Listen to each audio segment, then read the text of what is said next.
did.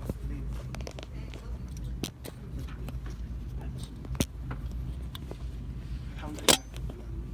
Sunday is the only day I'm not going to be here. Alhamdulillah. And that's because I have an appointment in Charlotte. Once a week.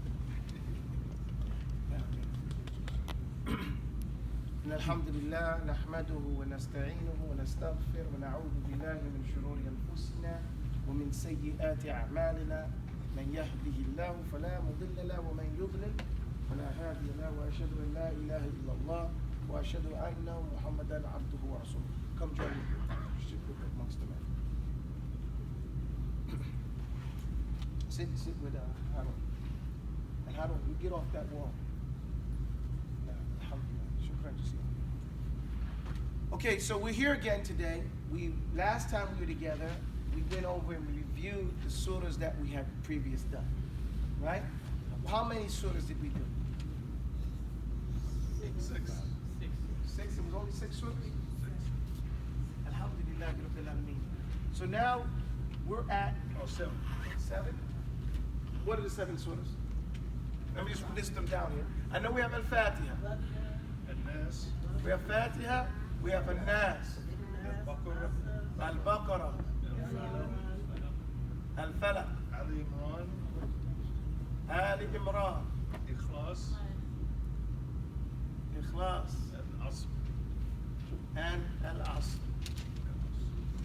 Okay, 1, 2, 3, 4, 5, 6, 7. Alhamdulillah. That's 7. So now we're here today. Jazakallah khair, Shaikh. Assalamu alaikum. كيف حالك؟ I didn't read it. That's what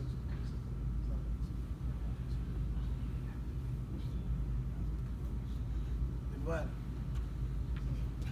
Everything good? Al-Ikhlas. We did Al-Ikhlas. Yes, they did. We named Al-Ikhlas. Okay. And so now everybody should be able to summarize those surahs and tell us what the objective of each surah is. Right? You guys are too far away. Come closer. Come closer. I feel like there's no reason for a stage here. You know?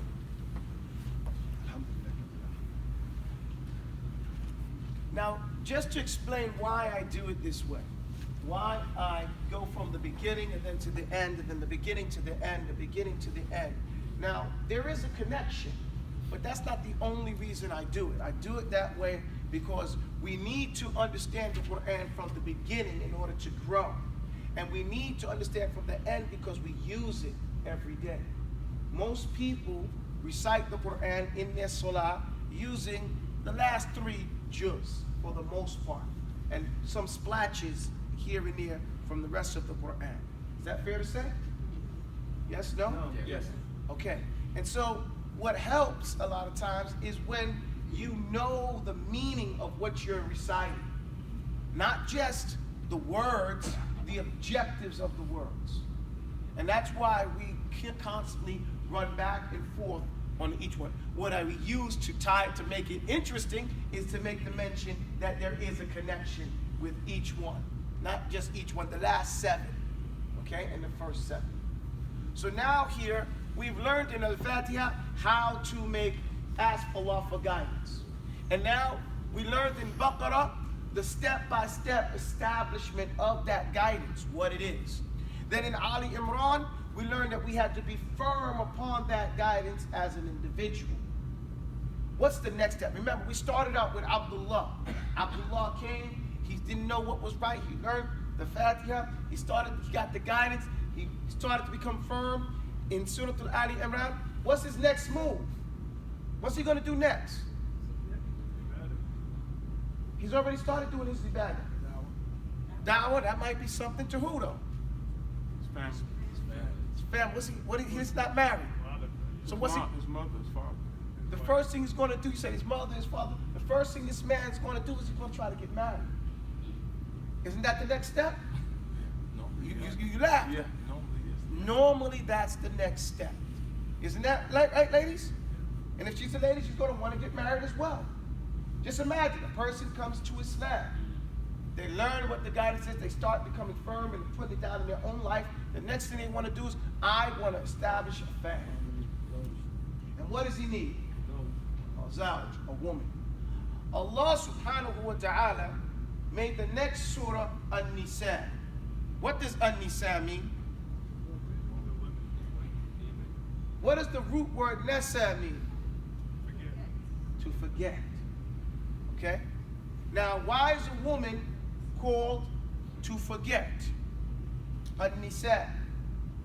It's indicative. The Arabic language has a spirit, right? Each one of the words has a root, it has a literal meaning, and it has an implied implication. There's an implication to each one of the words. Woman's rights are sometimes forgotten. The first thing the man has to be firm upon is what? Why? Because Allah said, زُيِّنَ لِلنَّاسِ حُبُّ الشَّهَوَاتِ مِنَ النِّسَاءِ.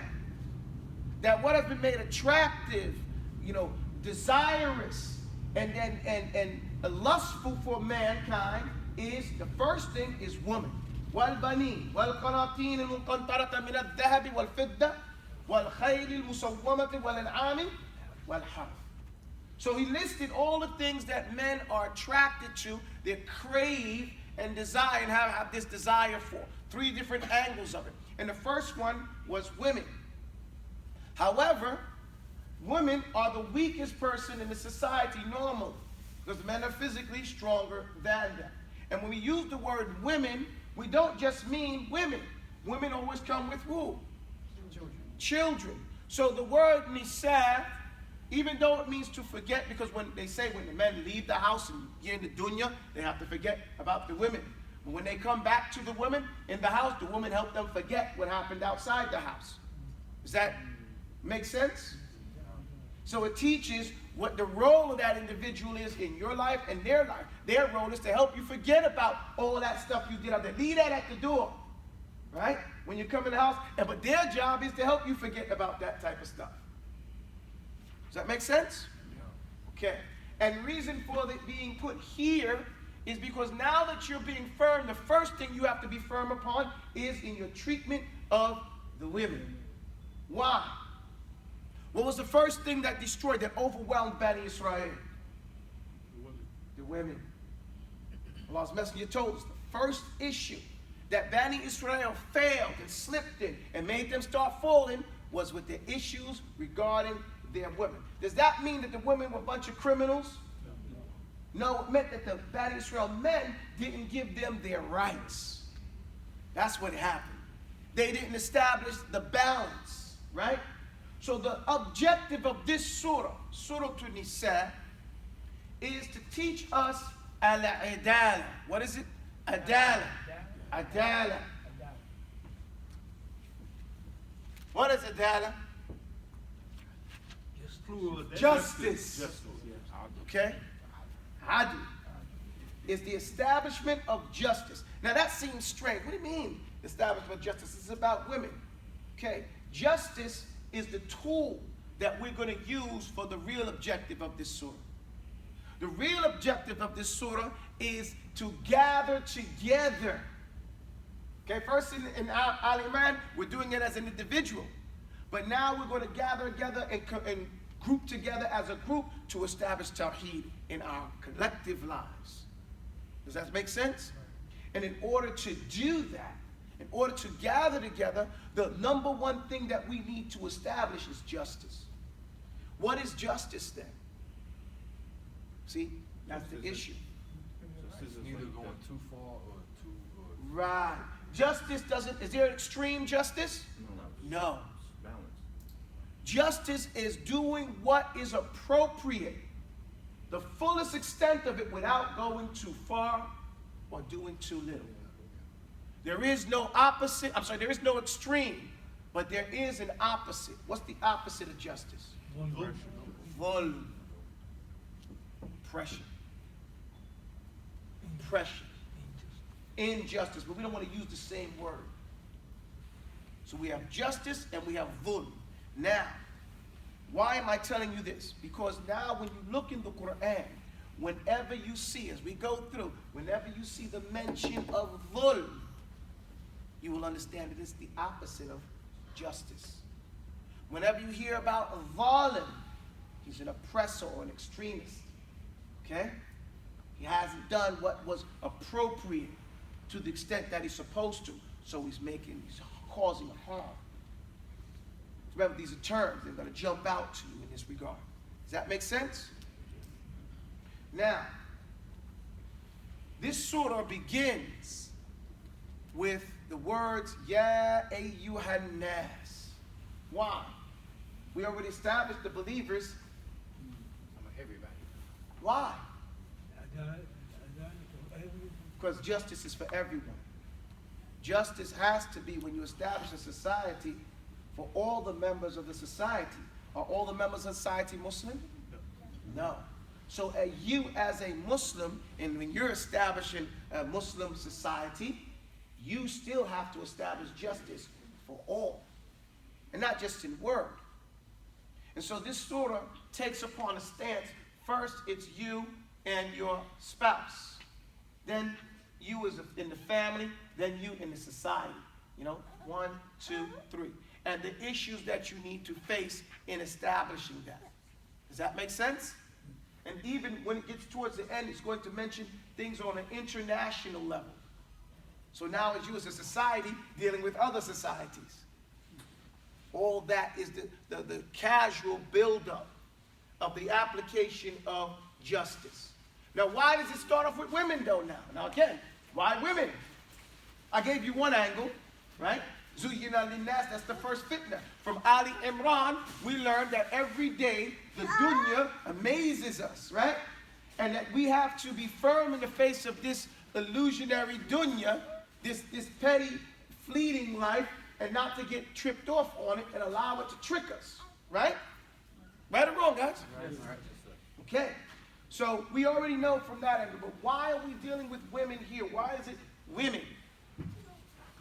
In the establishment of justice, you're only strong as your weakest link. Does that make sense? If the weakest person, if we focus on giving the rights to the weakest person in society, what is understood? The stronger automatically. That others that are stronger than that automatically have their rights. We don't have to advocate for them if we've advocated for the weaker. We call it from min bab al-awla. If you can't suck your teeth to your mother, you can't say no.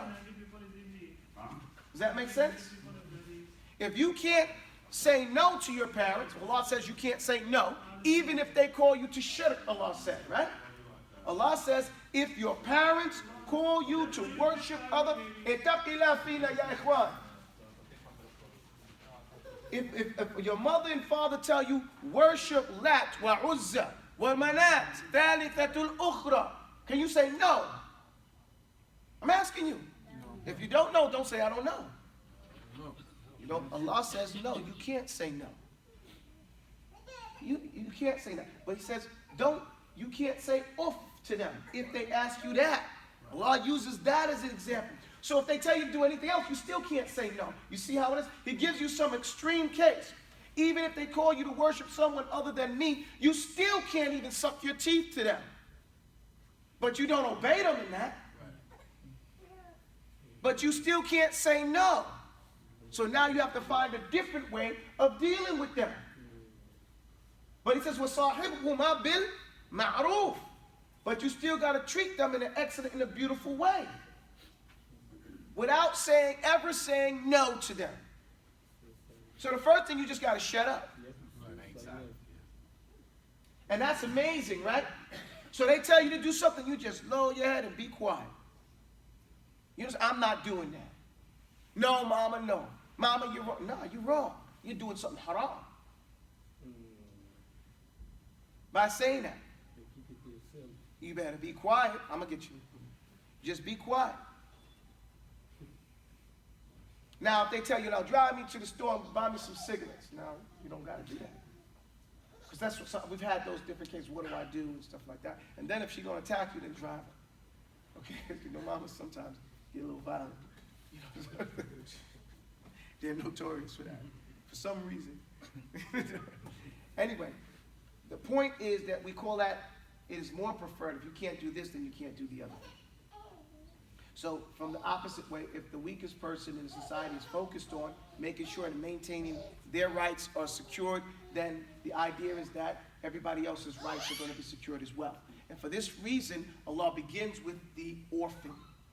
Okay? Not only the woman, but the orphan. What's the wisdom with that?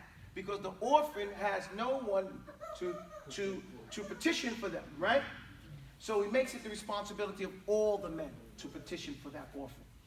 She's the whole community's, everybody's responsibility. Because if we make sure that we give that person who everybody knows normally has no one to petition for, then what is born and instilled in us is that we petition for good. We petition for justice wherever it is. We stand up and stop it, okay, when it's wrong. And this was something that the early Muslims had. When something happened, they got up and said, well, what should we do? Okay? What should be done?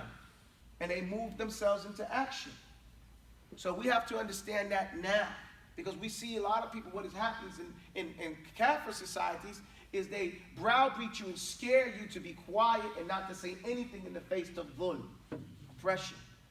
Save your own skin. Mind your business. Does that make sense? That's what they push. And that's not our stance.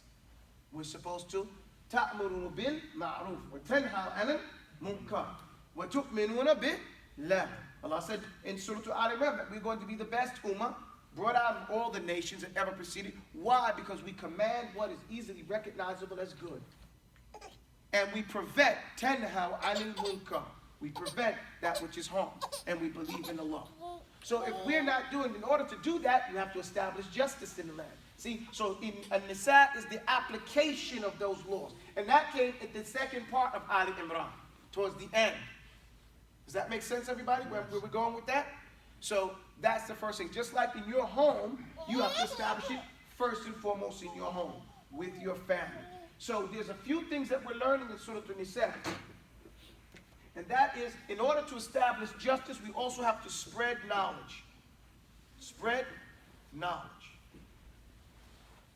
So these are through, and the third thing, this is, again, through Tawheed, okay? Remember, always a theme is going to be Tawheed. Adala is based on the concept that we are going to be held accountable, right? Allah is going to hold you accountable for what you saw. Allah's messenger said, "Man yara minkum al-munkar fa yughayyirhu bi yadi, fa in lam yastati fa bi lisani, wa in lam yastati fa bi qalbihi, wa dhalika ad'afu al-iman." Put your hands up. No, just give them the food. So he said, whoever amongst you sees something wrong, let him change it with his hand. If he is unable to change it with his hand, what must he do? Got to say something. He's got to speak out against it. If he's unable to speak out against it, why wouldn't he be able to speak out against it? Fear of harm. Okay, so there's a rule. You cannot change something and make it better. If you're changing, it's going to make it worse. You get the point, guys? If he's going on and doing something wrong, like he's going to pray towards that wall, and we know that Qibla is over here, and I try to turn him, and he elbows me and starts fighting me, I let him go ahead and pray against the wall, right? Why? Because I'm causing more harm by trying to change it. But I'm right. But it's causing more harm. Does that make sense? And sometimes we lose sight of the actual route, not the route, what we're supposed to do in that particular case. So if it's going to cause more harm, like nowadays, they say that Muslims are terrorists. I'm sure you've heard, right? Somewhere, right? Even though we make up less than 1% of the terrorist acts globally, according to the CIA website.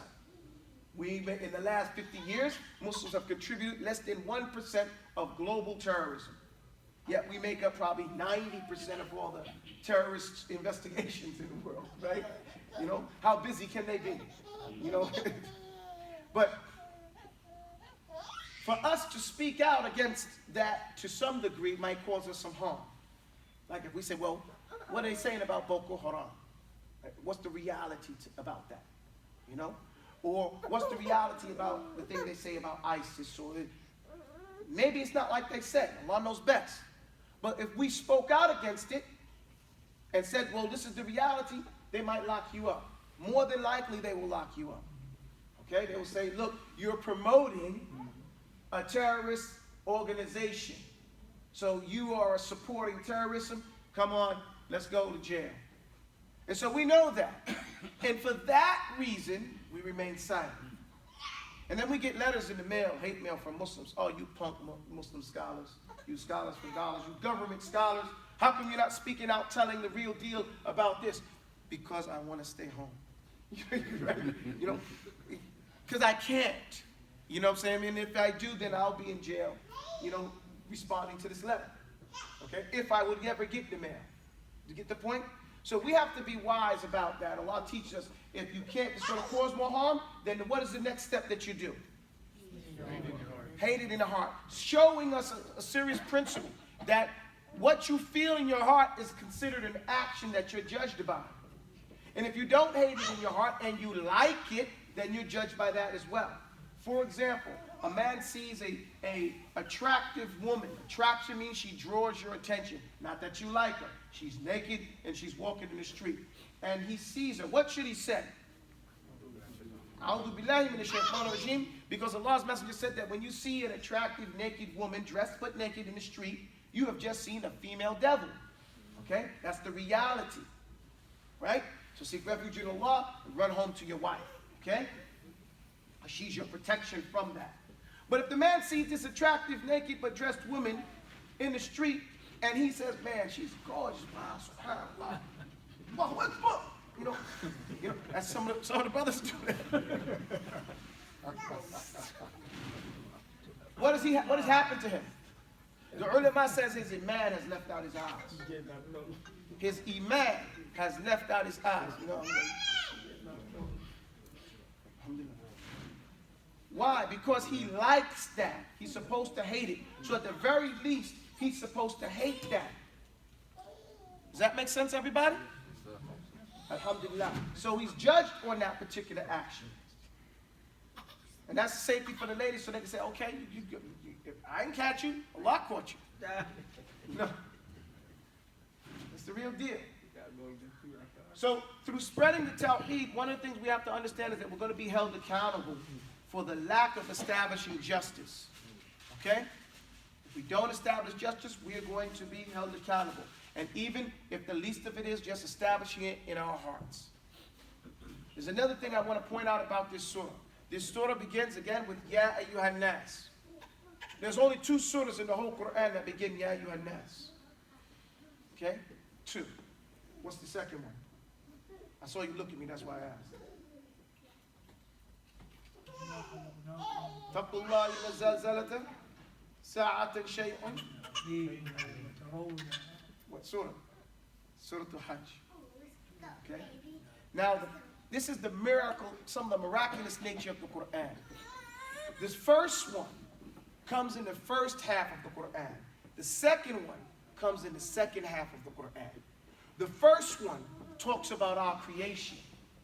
The second one, in the beginning of us in time, the beginning of time for us, right? The second one talks about the beginning of the hour, beginning of the hereafter. Does that make sense? So this is again one of those miraculous things about the Quran.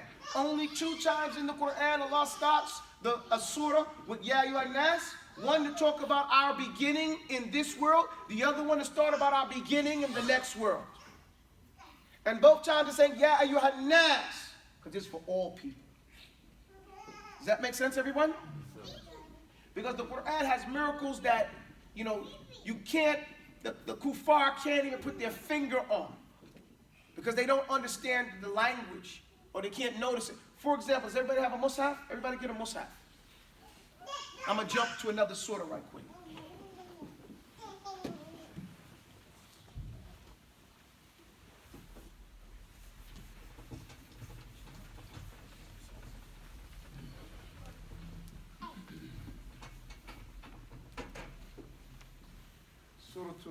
Go to Surah to Maryam. I'm going to show you a miracle in the Quran, inshallah ta'ala, that you can only learned from the Arabic language. I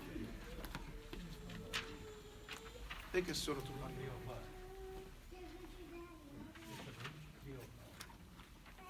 Is it Maryam?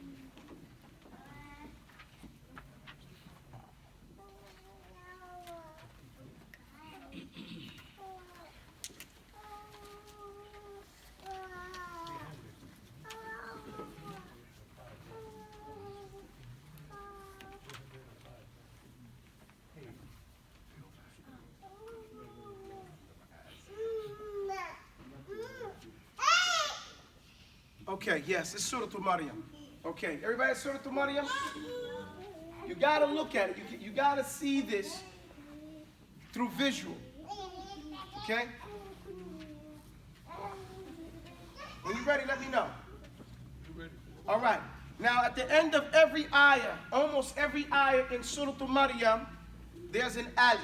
You see it? Look at the end of the ayah, and it ends with ya or at the end of it, right? You see that? Keep going through it. Almost, look at the end of every ayah. Keep going through. So you can appreciate it. Pay attention. Sorry? Ayah is going to be on 305 in the Musaf. The end of the ayah. The end of every ayah. And you just look at each one. It's going to end with an alif. You see it. Now it's going to get to a point where it stops ending with an alif. Okay? Now watch. Everybody go to 34.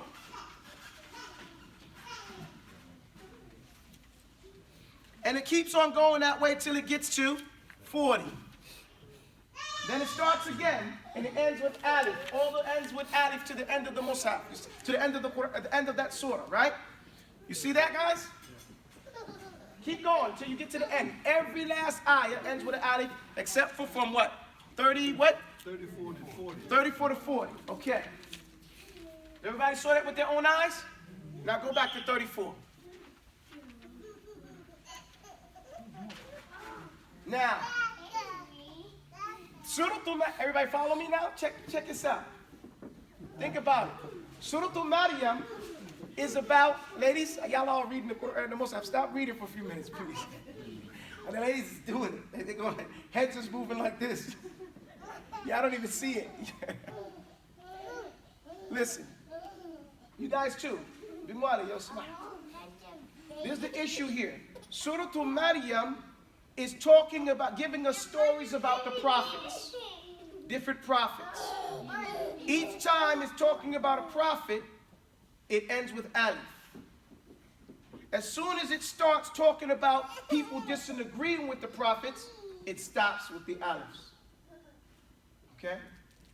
It says, the first ayah, it says, ذَلِكَ عِيسَى بْنُ مَرْيَمْ قَوْلُ الْحَقِّ الَّذِي هُمْ فِيهِ يَمْتَرُونَ. This is the story of Isa, the true story of Isa ibn Maryam.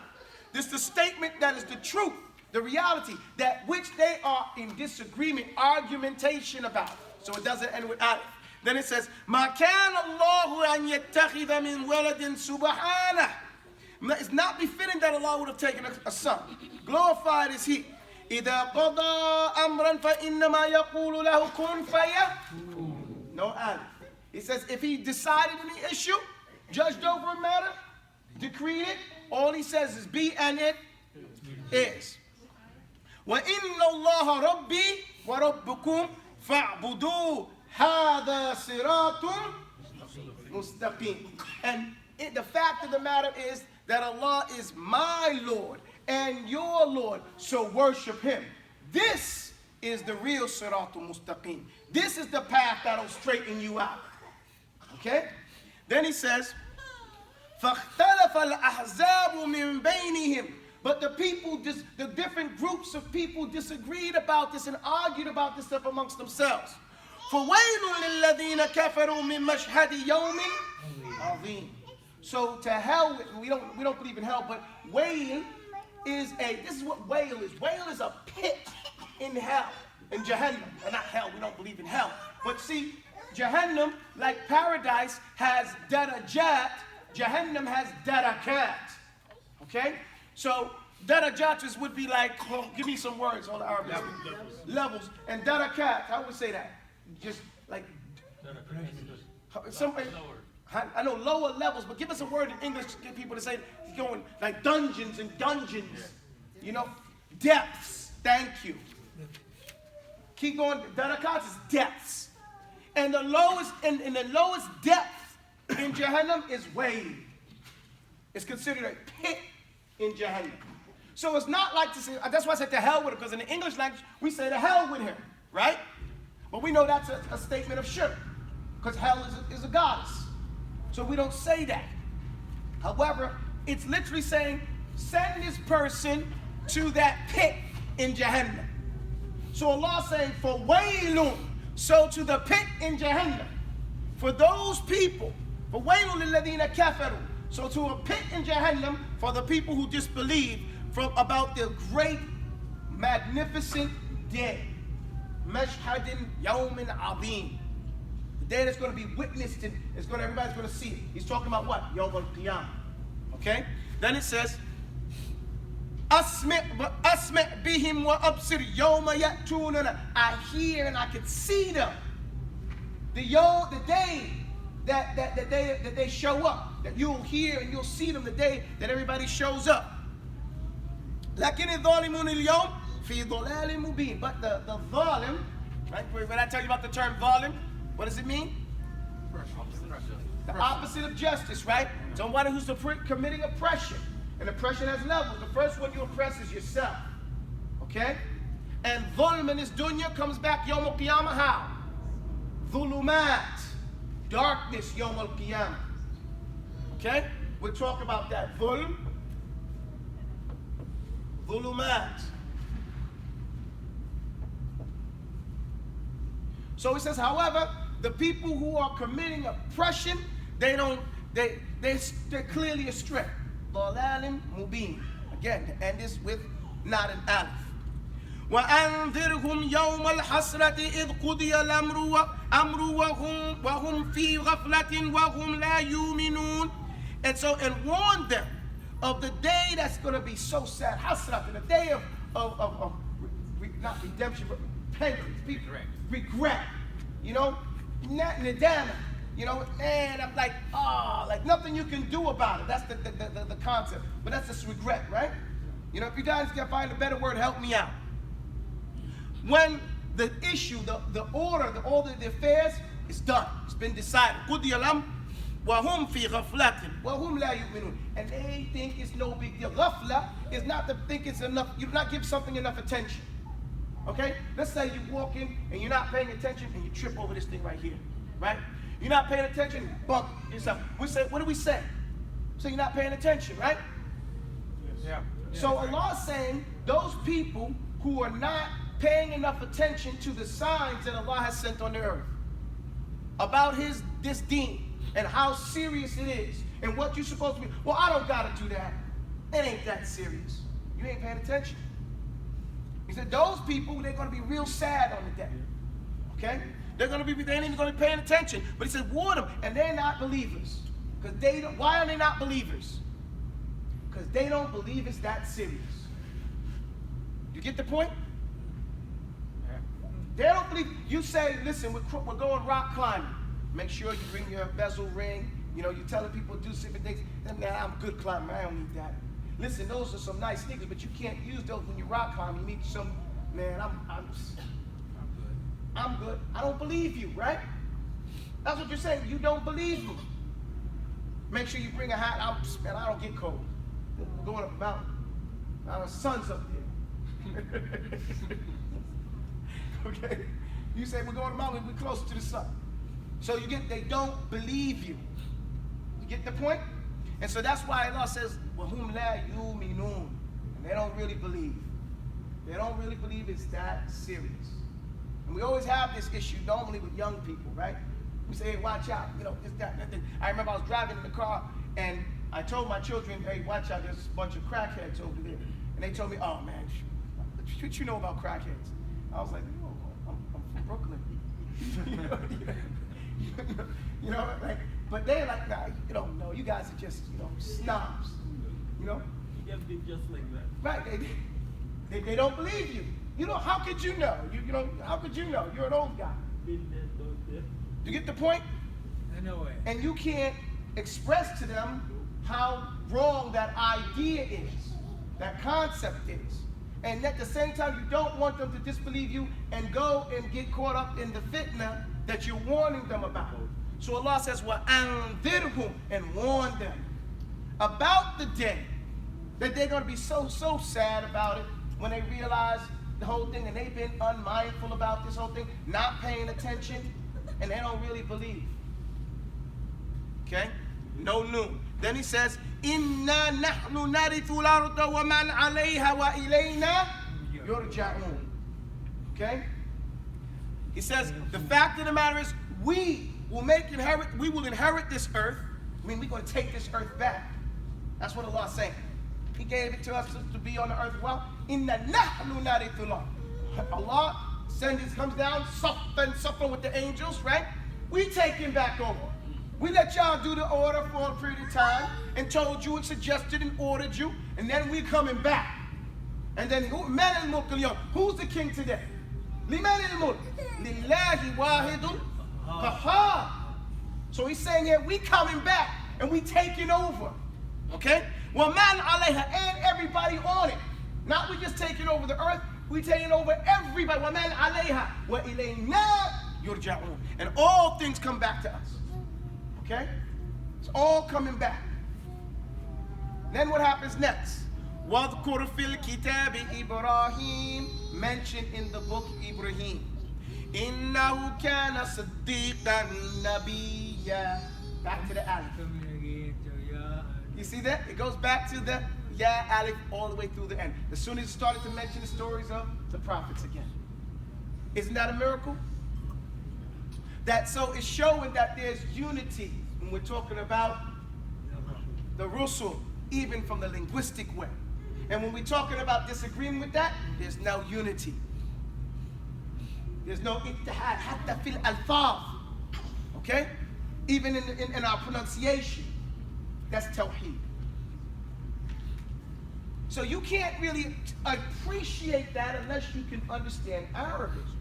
Or not understand it necessarily, but read it and see it there. You think that's a coincidence, everybody? No. That every ayah that he spoke about, not talking about the prophets, there was a different letter? But then whenever it went back to the story about a prophet in this surah, that it had the same letter, even though it's different prophets. Is that a coincidence? So then it has to be intentional, right? Then what would be the intention behind it? To show unity. To establish that unity of prophethood in message, in style. Does that make sense? And that's something we should appreciate, because in that, if that's how much attention Allah is giving us, and he's saying you're being ghafla, y'all ain't paying attention. He hinted to it, right? Y'all ain't paying attention. Y'all ain't looking. Just the words is laid out will make us appreciate that and pay attention to that much detail. He is called Al-Latif, the subtle one, the meticulous one. Everybody follow me? Hey, Henna, danke hada min fadli. What does she have there? I don't know what she's. Oh, okay. Fajlisi bin. So, alhamdulillahi rabbil alameen. That's what I just wanted to show you from that particular angle for that reason. Now, I was going to mention about dhulm and dhulumat. Okay? Dhulm is important for us to understand, because the thing is made clear by its وَبِدِدِّهَا تَتَبَيِّنُ الْأَشْيَاءُ. A thing is made clear by its opposite. So as we're talking about justice, we have to understand, or adala, we have to talk about dhulm. Okay? So Allah's Messenger sallallahu alaihi wasallam, he told us that dhulm, oppression comes back on us. Okay? Dhulm comes back on us. Yawm al-Qiyamah. How does it affect us? First, dhulm is oppression in this dunya. What does oppression turn into in the hereafter? Sorry? Somebody did darkness. Dhulm comes back Yawm al-Qiyamah as darkness. Where does it show up? Let's imagine, no, not in Jahannam. On the Sirat. Let's imagine this is the Sirat. Now the Sirat has been told to us that it's a thin bridge. Okay, thinner than this. It's thin as a hair. Sharp as a blade. Isn't that hard to maneuver across? Allah told us that some people, they're going to have nur. Tajri min bayna aydihim wa aymanihim, right? Nur, light emanating from their chests and from their hands. And think about that when you drive your car at night in North Carolina. What does that nur do for you? Especially in North Click. Ain't no lights up there like that, right? We in the South, all right? So that light is imperative, or you can't see.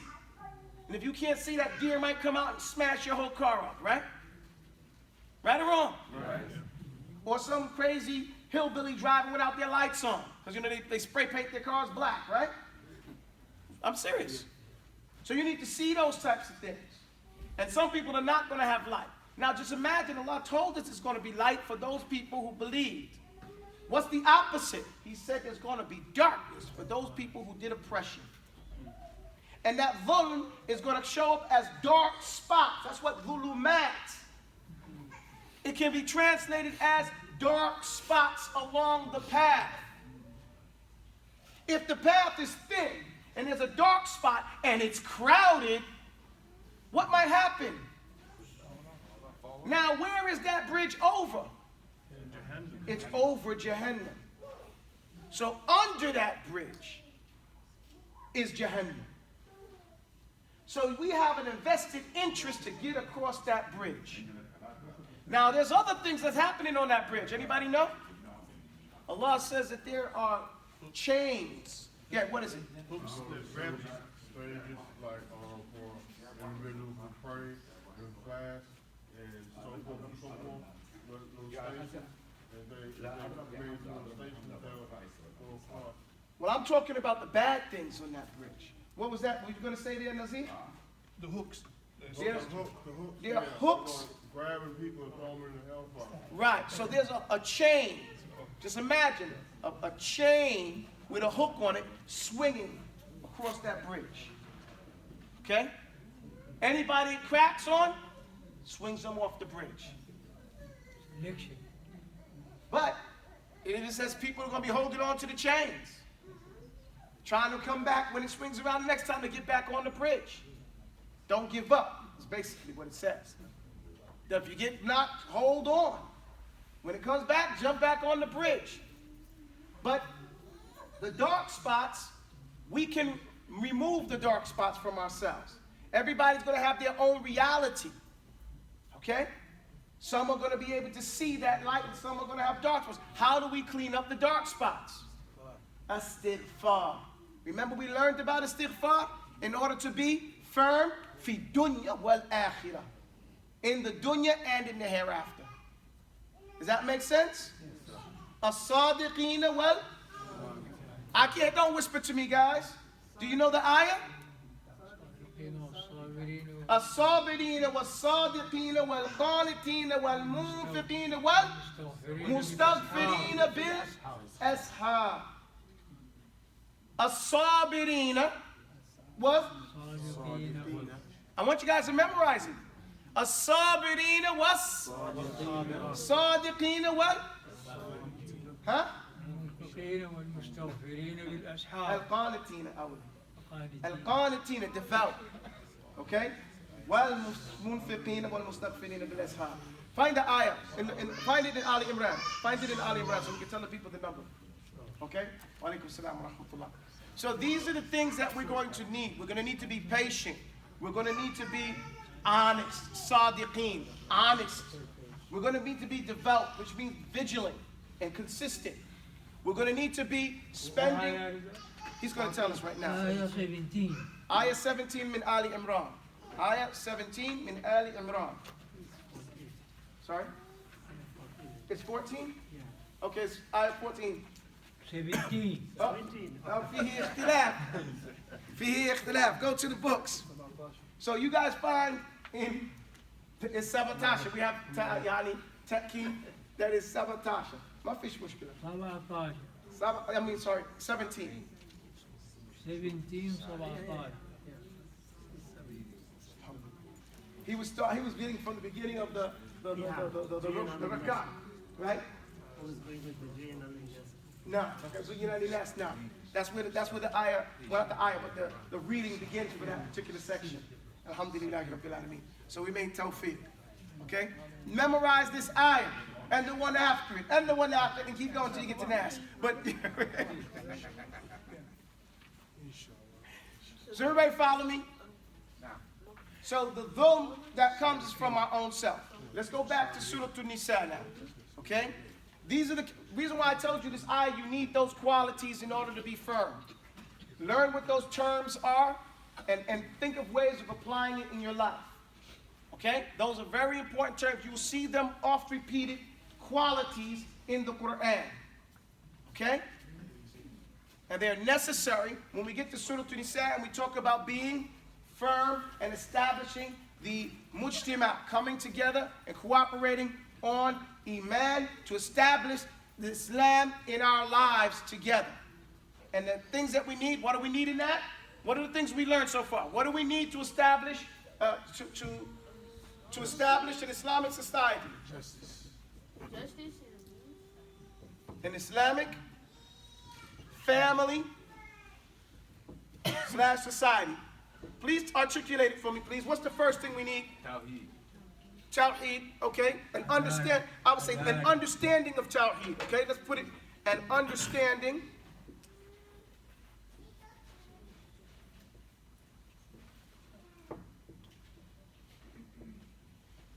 What's the next thing we need? Come on, guys. We've been talking for about almost an hour. What do we need? عدالة. What is the dialogue, everybody? Justice. Justice. Everybody say justice. Justice. We need justice. Okay? We need justice. Say it, guys. We need justice. Again. We need justice. Keep saying it. We need justice. Keep saying it. We need justice. We need justice. We need justice. The reason why I say that, see, we don't refuse it. Say it because it'll help you remember it. We need justice. Say it. We need justice. We need to establish justice. I should say that.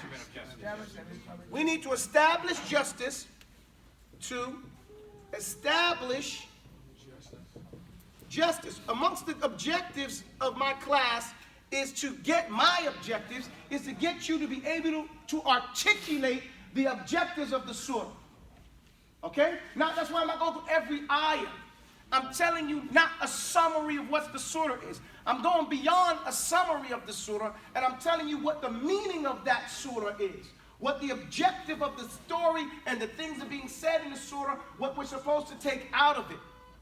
So that we can appreciate what Allah subhanahu wa ta'ala is telling us and that we can articulate it. Not so you can tell someone else, that's a fa'idah, an added benefit, but so that you yourself can understand what it is this Quran is supposed to be giving you. And it is there for you. And so now it would make you do the best type of ibadah, which is dhikrullah, over these issues when you read the surah or any ayah. That Allah is teaching us that we need to establish justice in our lives. Wa alaykum assalam wa rahmatullah. تتزوج. الزفاف اليوم لك.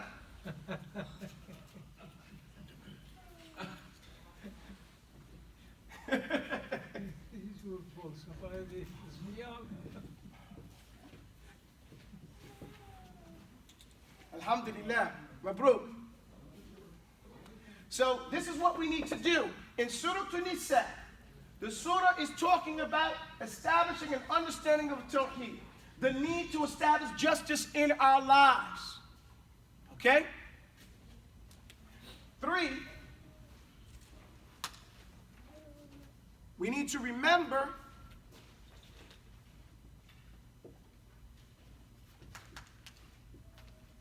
that we will be held accountable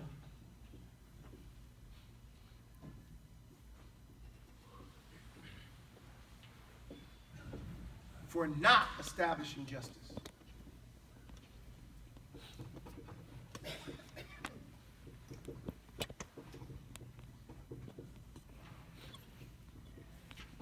Now, with this in mind, let's look at the beginnings and the ends of this surah. Okay? You guys ready?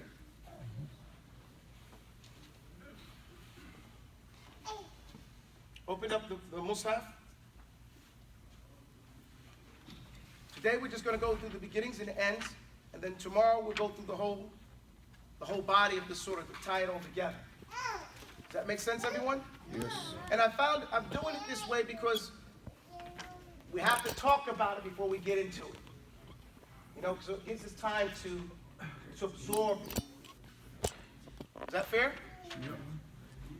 أعوذ بالله من الشيطان الرجيم بسم الله الرحمن الرحيم يا أيها الناس اتقوا ربكم الذي خلقكم من نفس واحدة وخلق منها زوجها وبث منهما رجالا كثيرا ونساء واتقوا الله الذي تساءلون به والأرحام إن الله كان عليكم رقيبا. This first ayah, and I recited it in Warsh, is an ayah we hear a lot. Don't we hear this ayah a lot? Now let's put it in its context. Allah begins and says, Ya ayyuhan nas, O mankind, everyone. Ittaqu rabbakum. Again, calling us to our Lord. Constantly calling us to remember that He is our Lord. It's like remembering what your mama says to you, remember I'm your mama, right? Why does she say that? She want her rights. She wants her rights. She wants her rights. She wants to remember, look, I was nice to you. Right? Look how many times I wiped your nose and your backside and did all the stuff and gave you ice cream and cake. You know, and did all the things that you liked and took care of you. And Allah is saying more than that. Ittaqu rabbakum. Respect your Lord. Honor your Lord. Be fearful of your Lord. Right? Who is your Lord? Alladhi khalaqakum. It's like what Mama said, right? Because I gave birth to you. Right? I gave birth to you. He says, he's saying the same thing. I created you. من نفس واحدة وخلق منها زوجها. Now this ayah is telling us to have taqwa, right? And it's reminding us that we all come from the same person. It's destroying this idea of one person being better than the other one because of racism. What's the surah about? Establishing justice. Right? Yep. And that's why it says we come from one person. Because what's one of the main reasons why people don't give someone justice? West Side. We from over here. Right? Y'all over there. Everybody on this side of the street, we gonna give them 2 pieces. Right?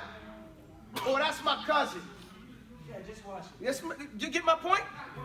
So we treat people differently because we think, oh, they have a closer relationship to us. And Allah is telling us here we all come from one person. Nafsin wahida. And imra'atun wahida. And the same mother and father. No one can deny this. No one denies that they are the offspring of Adam and Eve. So where do we get lost? If the Asian, the African, the European, and the Latino all are claiming the same parent, Where in there someplace that somebody think he's better than the next one? So Allah is telling us to establish justice, you got to get that out your head. You guys get it from the very beginning. The tone is establishing justice. وَبَثَّ مِنْهُمَ رِجَالًا كَثِيرًا وَنِسَاءً. So he's explaining, and everybody came from them. From there spread out all the different people. وَاتَّقُوا اللَّهَ الَّذِي تَسَاءَلُونَ بِهِ وَالْأَرْحَامَ. And have taqwa for Allah. Why? Because you ask Allah for things. Right? And the relationship is reciprocal. Right? The relationship is going to be reciprocal. A man came to the Prophet. His name was Taubah. He was the Prophet's son-in-law. He came up to the Prophet. He was the son of Abu Lahab. And he said to, his father told him, go disrespect the Prophet and divorce his daughter. So Taubah came up to the Prophet and tried to spit in the Prophet's face. Okay? He spit at the Prophet's face, and Allah made the spit drop down in front of his foot. Then after he spit at him, he divorced his daughter. Take your little trashy daughter. Okay? Divorced her. The Prophet said, may Allah kill you with one of his dogs. Now, we don't know the Prophet to be cursing like that, right? We don't. Is that known? Why? Because the Prophet don't normally do that. But the relationship is what? Reciprocal. You spit at the Prophet, trying to spit in his face. You tell him in a disrespectful way, take your little daughter back. Right? He says, may Allah kill you with one of his dogs. Abu Lahab got scared. Now, now, he said, listen, did you hear? My nephew cursed him because his nephew was Muhammad. Somebody said, yeah, Quraysh, help me out. Now here is Abu Lahab say he don't believe in the Prophet Muhammad, right? But he's worried about his curse. Look, when y'all trouble, because he was leaving, Taubah was going on a journey. He tried to do this before he could go on his journey, right? He said, look, make him ride in between y'all. Make him ride in the middle. Y'all ride on each side to protect him. Okay? So what happens is they get to a place, they stop in a particular land, and they stop for the night. And he says, listen, are there any lions in this land? Yeah, there's some lions. So look, let's take our gear and put it here. Taubah, you sleep here, we'll sleep around you. We'll put our animals out there, so if a lion comes, the animals will scream out, we'll grab our weapons and we'll protect you. A lion came while they were sleeping. Walked right past all the camels, walked past the goats, went up to them and started sniffing their faces. Now you wake up and you see a lion sniffing your face. What you gonna say? Over there.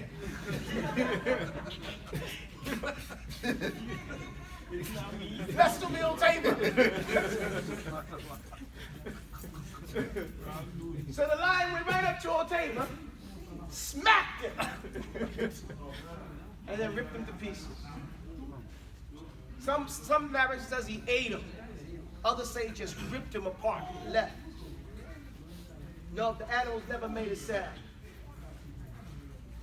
So we see that relationship is reciprocal. I'm setting you up because the next surah we're doing is Surah Al-Lahab. Okay? So you get to understand the tone of what's going to happen. And there's a connection with Surah Al-Lahab with Surah Al-Nisa. So here we're taught that we have to be respectful to the ones that we are married to, the Allah, because we're asking Allah for things, and if we're rude to Allah, if we're disrespectful, if we break Allah's rules, Allah may not give us what we want. And Allah may not answer our dua. And Allah says this, wal arham, and have taqwa for your near relatives. Why? Because I'm going to ask you something because you from Jersey. Okay, you from Philly, you from New York. That's our area, right? The tri-state area. So we're like relatives. I'm going to ask you because you're my uncle, you're my brother, you're my father. On the strength of our relationship, I'm asking you things. But it's a reciprocal relationship. If you don't do me, I don't do you. If you're rude to me, then I'm rude to you, then I'm not going to do that. Why does it all mention this here? He's not actually focusing on the other people. He's focusing on the wife and the husband. Because the one we have the most time to hurt and not be conscious of their rights is our spouses. Isn't that correct? We spend all day on our lives with these individuals. So that's the first person we have to fear the most with the taqwa. Allah says, it tells us that on Yawm al-Qiyamah, some people, they're going to see their spouse and run the other direction. يَفِرُّ مِنْهُ. Why? Because now it's Yawm al-Qiyamah. You have to give me my rights. You avoided giving me my rights in the dunya. So you're going to avoid me Yawm al-Qiyamah. You don't want to see me. And I don't want to see you. Because we were pretending in the house. One side of the house, the other side of the house. We're not giving each other our rights. We think we're just putting up with each other. But we're not giving each other rights. Being stubborn about that. Yawm al-Qiyamah, when they're resurrected, they're going to run away from each other. Better to divorce than to be not giving their spouse the rights. And this is what Allah is talking about here. What taqul arham. And be conscious of the relationship and fear the arham and respect the arham. Why? Alladhi tasaluna bihi. Because you asked it on the strength of that arham. You asked on the strength of that relationship. Does that make sense? Inna Allah kana alaykum raqiba.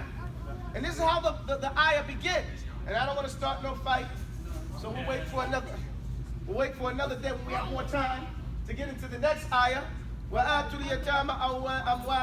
it starts talking about the rights of the orphan, because this is the weakest person in the society. The person who has no right of arham. Okay? This orphan has no right of the womb. So it begins with this person, because again, we say if you give the weaker person their rights, everybody else will get their rights, right? If you give the one that doesn't have a silatul arham their rights, then the one with a silatul arham will get their rights. Does that make sense? And that's why it says, وَآتُوا الْيَتَامَى أَمْوَالَهُمْ وَلَا تَتَبَدَّلُوا الْخَبِيثَ بِالطَّيِّبِ. It's talking about doing what? Justice.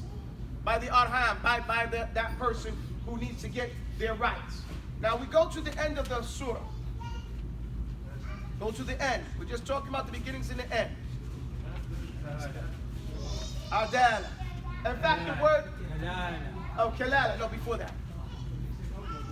This surah, the word adl is mentioned in this surah a number of times. Now, go to ayah, page 104, ayah 170. يا أيها الناس قد جاءكم الرسول بالحق من ربكم فآمنوا خيرا لكم وإن تكفروا فإن لله ما في السماوات والأرض وكان الله عليما حكيما. He says, يا أيها الناس. It began with يا أيها الناس. It starts to end with يا أيها الناس. Oh mankind.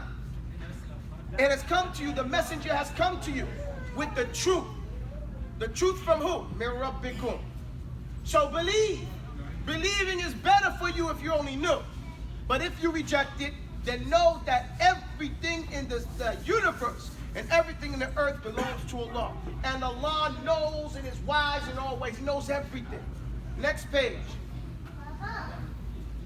Ya ahlal kitab la taghlu fi dinikum. Now it starts about, oh people of the book, don't go to extremes with your deen. I'm not going to talk about it now, but deal with it tomorrow. Go to the bottom of the page. Ya 174. Ya ayyuhan nasu qad ja'akum burhanun min rabbikum wa anzalna ilaykum nuran mubina. فأما الذين آمنوا بالله واعتصموا به فسيدخلهم في رحمة منه وفضل ويهديهم إليه صراطا مستقيما. You see how it ends? O mankind, it has already come to you all the proof you need from your Lord. And we have sent down to you Nuram Mubina. We talk about that light, right? Why? Because the opposite of not having a light, what are you going to have? Darkness. Dulumat. And dulumat on the sirat will make it difficult for you to pass over that sirat, which is over Jahannam. You see the implications? So as for those, فَأَمَّا الَّذِينَ آمَنُوا بِاللَّهِ وَاعْتَصِمُوا بِهِ. So as for the one who believes in Allah and is firm, i'tisam is to be in a position where you're not going to get shook. Okay? What do we say when we get shook in our deen? رَبَّنَا لَا تُزِغْ قُلُوبَنَا بَعْدَ إِذْ هَدَيْتَنَا وَهَبْ لَنَا مِن لَدُنكَ رَحْمَةً إِنَّكَ أَنْتَ الْوَهَّابُ. Right? He tells us in Surah Al-Imran, if you get shook, you feel getting shook, don't wait. Say, oh Lord, make firm our heart. Don't let our hearts go astray after you've guided us. Okay? So it says, whoever is wa'tasimu bi, he holds on to his deen, then Allah will enter that one into his mercy. Because the only way you get into Jannah is through the mercy of Allah. Are we familiar with the story of the man who saw his deeds as big as a mountain? And Allah gave him the choice. I see you looking at your deeds. You want to go into Jannah based on your deeds or by, my mercy? Well, let's see where my deeds get me, he said. He says, okay, we'll put your deeds on the scale and put your eyes on the other scale. I gave you vision. The eyes threw his deeds away. Just his vision. Just the ni'mah of his vision. What about the rest of his life? So we'll never get into paradise based on our good deeds.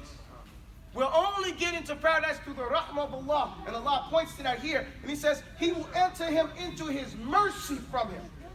Okay? فِي رَحْمَةٍ مِّنْهُ. And the rahmah of Allah, let's say it's 100. He only used 1% for the whole creation. Every piece of mercy we have that has been from the beginning of the time of humans and spread amongst animals and humans is only 1% of what Allah has of mercy. The rest of it He'll use Yawm al-Qiyamah. You see that? So He's going to give a mercy. All the love and mercy we have amongst ourselves is only, we're sharing. And not just us, that's going to be used to the last day and it's been used from the beginning of time. You guys understand that? And His fadl, His excess, His graciousness. And He's going to guide them to the sirat that's mustaqim, the path that is straight and straightened out. This is what Surah Al-Nisa is about in general. How the end comes like the beginning. It's time for us to break our fast. Tomorrow we'll go through the whole surah, inshallah ta'ala, to prove the point about establishing justice, inshallah ta'ala. سبحانك اللهم وبحمدك أشهد أن لا إله إلا أنت أستغفرك وأتوب إليك. السلام عليكم.